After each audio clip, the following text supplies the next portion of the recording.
Today, I am excited to talk about one of my favorite topics, which is showing design's impact. But a little bit about myself before we dive in. My name is Jessa. I'm currently the Senior Director, Head of Design for all of Research, Strategy, and Systems for Capital One's Auto Finance. But today, I am presenting a topic on behalf of our field, not on behalf of any company, because I hopefully want to contribute to a subject that impacts both research and design. What are we going to learn? Well, we're going to learn a few things. Design and data have an undeniable future together. Automation is going to be part of it, and it includes designing data.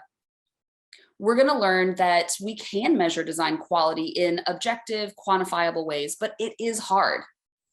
And I want design leaders to know that we have a responsibility in influencing the data being built in our product lifecycle, and it's going to be a bigger role than we think. This feels important for several reasons, but I'm going to touch on three here. One, measuring anything is incredibly hard, and it's going to demand new types of skills joining our team. Design data engineers, insight developers, business analysts, these are all potentially new types of roles that need to be filled. Technology is only going to get more complex and more integrated. So even measuring usage and productivity of a design system comes into play with this ecosystem. And design's value is in the creativity it unlocks, but it is digitizing faster than we can measure. Our creativity is what makes our roles vital. Measuring anything, though, takes time. It takes definition of data, integration, and forethought, but these are things which are often coming in as an afterthought. This leads to designers and design teams scrambling to justify things or holding indirect measures as a proxy for what their teams did. Design is digitizing very, very quickly. And if we ignore the need to automate or measure it at scale, it's going to become robotic. The key takeaways I hope you're going to get in this talk, all right? There's a difference between subjective and objective measures of quality. And we often over-index on subjective, but both can be measured. We can apply a formulaic framework to help identify the low-hanging fruit that is already within our products. And then influencing the development process with the right type of experience design data is going to get easier when design leaders learn new types of skills, but it's going to be hard. Before we go any further, you're probably thinking, wait. But we do track data. Our product owner tracks all kinds of things, market data, downtime, compliance, and this is great. You're probably already tracking product analytics and technical failures, sales and marketing, but that's not what I'm focusing on today. That's not what we're talking about, because we probably don't track design experience with the same rigor. What I'm talking about is design data coming from users interacting with your system, specifically crafting a view that will tell us about the design and experience quality as a byproduct of the users interacting with your system as a whole. That's the difference. Because if the data we needed were there, and if the data we had today were enough, well, this would be a very interesting talk to give at a conference. But since it's not, if the data we had today were enough, our design teams would be much bigger. Design leaders would not lose headcount every year. Engineering and analysts would be part of a standard design team, and design leadership would be at the highest levels of an organization as a standard of that organization's makeup. So what's the problem? Let's frame it up. Well, organizations are pressed to measure the user experience, but it often stops at a superficial level. They're often chasing things that are irrelevant to the actual user experience, or they have a catch-all proxy. But we know that experience is so much more. NPS is a great example. It's easy, it relates to design, it can be quantified, but we know that there's a depth to that which is not being captured. So even if there are a few, there's really no systematic place to track them. We miss out in getting in the ground floor of the development process, down to the very UI and tagging that needs to happen in the code. The cost is that device and telemetry instrumentation lack design data standards as part of a requirement package in the development releases. This is a problem. The consequences are really bigger than we think. I'm gonna hit on a few here. One, it's expensive. Gathering design impacts is often reactionary. It happens after development launches, and it's really highly manual in nature. This leads to reactive decision making. And even if a design leader is able to prove the value of measuring design's impact with a single team, the minute there is a change in leadership, you have to reestablish that trust and reestablish that relationship. And I'm not just talking about the cost of development. In a reactionary state, you're never going to have enough researchers. Your budget's never going to be big enough. You're never going to have enough designers, and you're going to have to save your budget for studies that are deemed as quote unquote truly important insights. And design leaders, our product and our analytics are probably our biggest allies, but we don't often treat them like it when it comes to measuring things. Often usability testing or design quality comes off as academic or some sort of intellectual branch of work, something that research is done in the dark. But research is not done in the dark. It's not part of only an elite practice. It should be universal. Co-creation of database measures is a way of sharing the burden of measuring across disciplines that really complement each other. And when measuring is not well integrated into the tools and practices and systems, it creates burnout. Your researchers and designers get tired. It means tool support is limited for them to do their job. It creates frustration. Researchers and designers will often find themselves reproving the same point, or the effort of measuring usability might get wasted and gather dust in some sort of drive or a slide deck presentation. And sooner or later, your team decides that they want to go solve a different problem because they can never be done solving this one. This leads to attrition, this leads to apathy, and it leads to burnout. But there are a few challenges just within the field itself, even outside of design. I want to touch on a few. Why is this such a problem? Well, one of the reasons is that there are a few guidelines or consolidated models that standardize definition that developers can use systematically and consistently. Most framework is missing design-centric data requirements anyway, and so they're not well integrated into development practices. So even how usability factors relate to each other is often left to sort of subjective means of understanding or ad hoc guesses. This is a problem. Let's just acknowledge it. And I don't know about you, but I initially chose the creative field because I failed college algebra twice. So this is a new aspect of design. It is a frontier that's relatively unexplored, relatively unstandardized in the design practice, especially when it comes to the development lifecycle. And while we may not have gotten into this field because of math and calculations, it is in our future. Once upon a time, there was graphic designer and technical architect. Those were the roles in a design team. Today, as a designer, though, you have a role to play. To be an effective designer, you have a responsibility to acknowledge that you need to understand the data that's in use for your system, the data that is in the devices and services, and especially the humanity and how it's used. This is hard. Measuring quality as a context of design use is probably not on top of every design leader's to do, but it is in our future because design is an evolving practice and it always has been. Humans want to measure things because we want to express and verbalize the importance of our experience. Because when you can measure what you're speaking about and express it in numbers, you know something about it. But when you cannot measure it, when you cannot express it in numbers, it may be the beginning of knowledge, but you have scarcely advanced to the stage of science.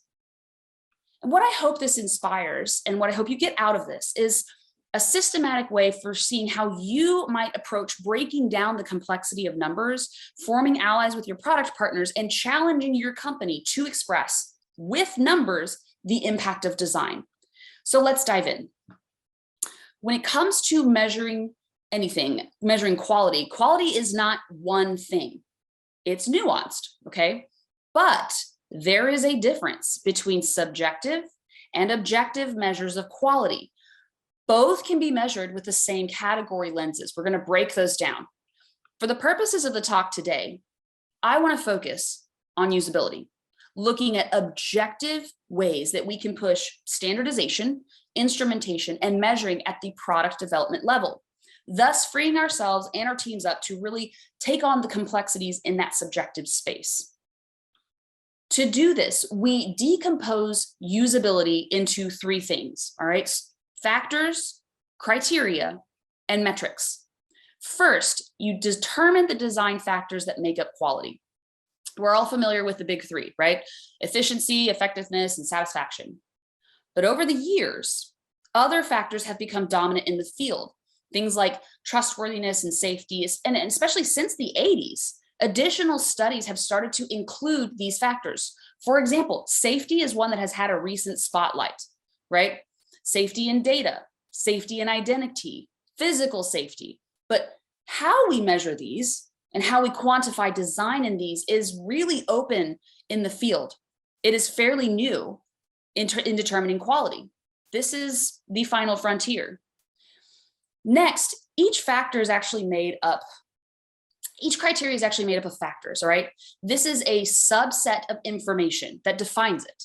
For example, all right, what is efficiency made of? Well, when things are efficient, they're understandable. They make really good use of your time, all right? Their operations are well performed, the resource is optimized. That's what being efficient actually means. You can break this down. Learnability, all right? Let's use this one. When something is learnable, when an experience is learnable, it is familiar. It is consistent. It provides the user guidance. That's what learnability means. So you decompose and measure encompassing criteria for each of those design factors. So things like hint text, microcopy, or minimal actions, they become not just design screens, but actual components that you can measure to understand if something is learnable for your user. This second layer, all right, these criteria, they describe concrete, measurable indicators that you can use.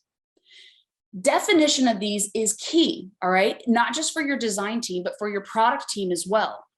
It is critical that you define what you mean and what you don't mean. Let's use understandability as an example. All right, here I am saying that understandability means how capable a product or a software can convey its purpose and give the user clear assistance. What I am not saying is a self-reported understanding. This means that we can use our design system, right? We can ask things like, what help text do we have? Do our components have the right microcopy? Can we measure how many times someone has clicked on a help link? These immediately draw distinctions between a qualitative state of something being understandable, where the user is saying, yes, I understand what you need me to do. And it actually becomes a back-end indicator that your researchers can use before there's actually a problem. It's the red light signal that tells you, look here, there might be an issue. So as you define the design factor and the subset of criteria, you start to create a matrix. You can see at a glance the product characteristics that are important to how you evaluate the interface, all right? You can identify overlapping areas. Now, these are just some of the outlines. Breaking down all 10 categories creates about 100 plus combinations, but you can see where there is overlap. What could we measure once that actually encompasses more than one design factor? The idea is the same. You systematically identify the criteria within. So here's where it gets fun if you think data is fun. So criteria like time and productivity or learning, they are made up of something. They don't just exist in a qualitative state. What becomes an abstract concept can then become a logical sequence of operations that is used to quantify a quality attribute. You have to define the numeric value, all right? That's the next step. It might be something like accountable data or a metric. Here's an example. Minimal action. How do you define minimal action, truly? Well, things like task time, task concordance, or even completion rate. It tells you if something has taken more or less time. Here's another one, time, for example. Time is something you can actually measure. It's probably one of the easiest ones. It's things like time on task or completion rates or throughputs. How long did it take someone to go through a flow? Those metrics come with a numeric value, And if you're measuring time and you know the numeric value or the countable data, then it's just a matter of doing math, like actual literal math. Using that same example of time, those metrics have potential formulas that are related to each of them. So you break down your definition into a formula. Remember when I said that we alienate potential allies? Well, this is where your quantitative researchers, your data analysts, your statistician, they're your best friends, all right? They swim and live and breathe in this data every day. So you partner with them, because your next question is probably, where do we get this sweet, sweet data? Okay, here's the good news. The good news is it exists. It has to be somewhere. The bad news is probably all doesn't exist in the same place, and your product partners may not be aware that it exists. What you need as a baseline, it might be somewhere already, but it might be in a business format or lost maybe within a monthly operational review. Beneath product analytics, though, at its most base layer exists, there's a realm of possibilities and variables. So why does this matter? Because if you, as the designer, know the insights that tell you the experience quality, and you can articulate the specific dimensions of information that you need to your product person, hey, go find me this, I will create a formula. More than likely, there's some unsung hero on the product or analytics side that is a gatekeeper of data who wants to partner with you, because I promise you this, your business cares about this as well. Taking those formulas, the next step is really identifying or defining the product interaction that has the highest probability of extracting some sort of measuring. Here's an example of the exercise that we went through. The trick is auditing your landscape, or several, if you have several products. The goal is really to understand what data is being captured. That'll tell you what's missing, and that will tell you what it's going to take for a developer to code for the missing metrics. So what started out as sort of like a mad game of find a needle in a burning haystack that's somehow also in space turns into a more logical approach of a gap analysis. It might not be as simple as what you're seeing on the screen. In fact, I can guarantee you it's not as simple, but it gives design leaders, especially those design leaders kind of at a crucial growth point of with their design teams, a compass. It speaks the language of business and the business of design. This allows you to see things like, what can we measure immediately? What can we measure with a little bit of work? And what's going to take a significant amount of time and investment? This is your low-hanging fruit. This is how you figure it out. And while this may seem daunting, keep in mind that it's really no different than how design leaders and design teams have broken down the compilation of design systems into digestible qualities for our product teams. We do it all the time, but we use words like atoms and molecules instead of metrics. But it's the same. In a design system, all right, which we're familiar with, you have your atoms. And then you create your molecules, which create your components, which then you build into patterns. We use patterns to tell us what we don't have to recreate every single time. Use this pattern for this landing page so that we can focus on other work, right? Well, in design quality measures, it's the same, but you just flip it around. You take your design factors, you define the design criteria within those factors, pull out the measurement for that criteria, and then find the data. It's just flipped around. So what are the benefits? Why do this? Well, let's talk money. It can reduce the cost of usability testing if we provide a consistent basis for understanding and comparing different usability metrics at scale, right? On one of the teams, I insisted that the product team please develop and track 3 things: time on task, I think completion rate, and throughput. But doing this reduced the lead researcher's time to provide a benchmark down from 2 weeks to half a day. We were able to get answers a lot faster. It complements expert evaluation with objectivity, all right? Moment in time research that's quantitative is really expensive, and researchers really struggle to find sample sizes that are large enough to evaluate their findings. But what if we could get massive amounts of information from the device itself, right? On the same team, the lead researcher was able to prove that even though the NPS was high, I think it was like in the 40s or something, The usability quality was really low. It was so low that it really didn't make logical sense to make a product decision based off of NPS. The researcher was able to prove that there was a whole population of people who were not taking that survey and having a very bad time with the product itself. And it lays the groundwork for clearer communication on usability measures between your designers, your design experts, your developers, and your product team, right?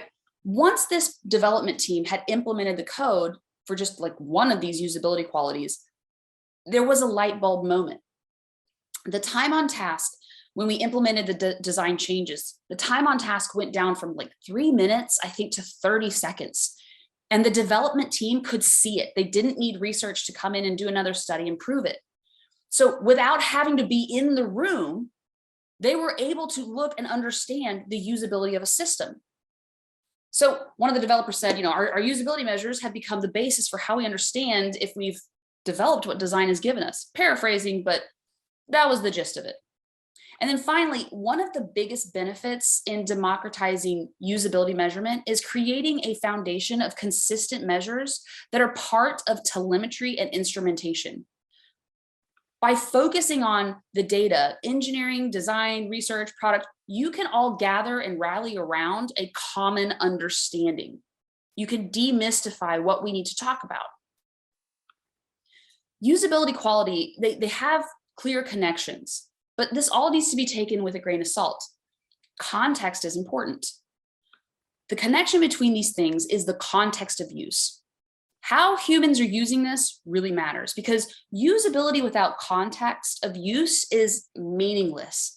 And design without the context of humanity is useless. So here's where we're going to end. We're going to end in a reminder of the context of where data and where doing all of this is most valuable, which is understanding humanity. All right, as humans, we want to know things. All right, we are drawn towards numbers. We want to quantify our experience. We want to know. We are also as lazy as I'll get out, myself included. All right. And we tend to fall back on just what exists already instead of striking out to find what is new. This is hard. Things that are hard to measure are usually what are worth most measuring, but they usually don't exist yet. All of this is going to be difficult because it's going to mean creating something new, and we can't do it alone. New things scare us, okay? But that doesn't mean that it's not valuable. However, I want to give a caution is that we are prone to key fallacies as humans when it comes to measuring what is hard to quantify. This is not just in UX design. We're actually going to take a lesson from history here. But there are 4 main fallacies that we tend to fall back on when it comes to measuring what's difficult, all right? First, fallacy number 1, we measure whatever is easiest, and we measure that first. That's fine, that's okay, whatever. But this is where we tend to stop. Like NPS is easy, it's cheap, it's okay, it works, but how many times have you stopped at NPS because that's all you need?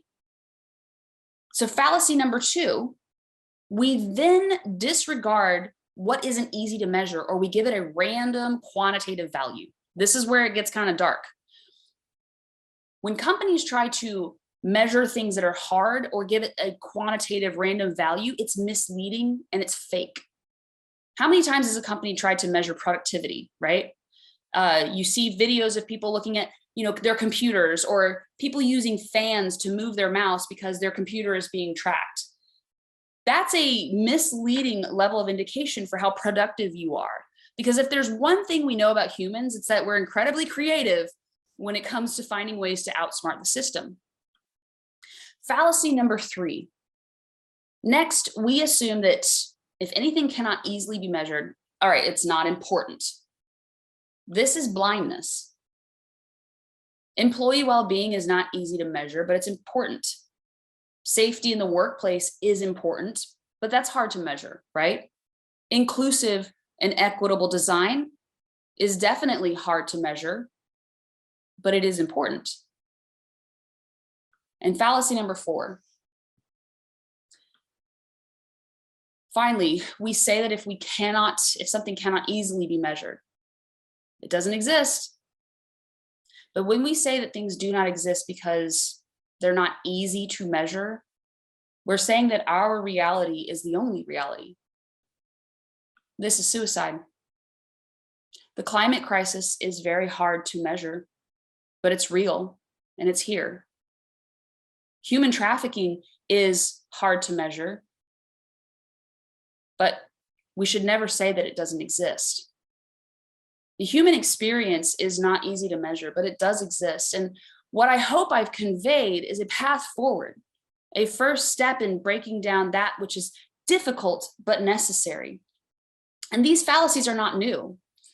They're actually from history. They're called the McNamara fallacies. And I'm going to give a trigger warning for the next slide. We'll be talking about war.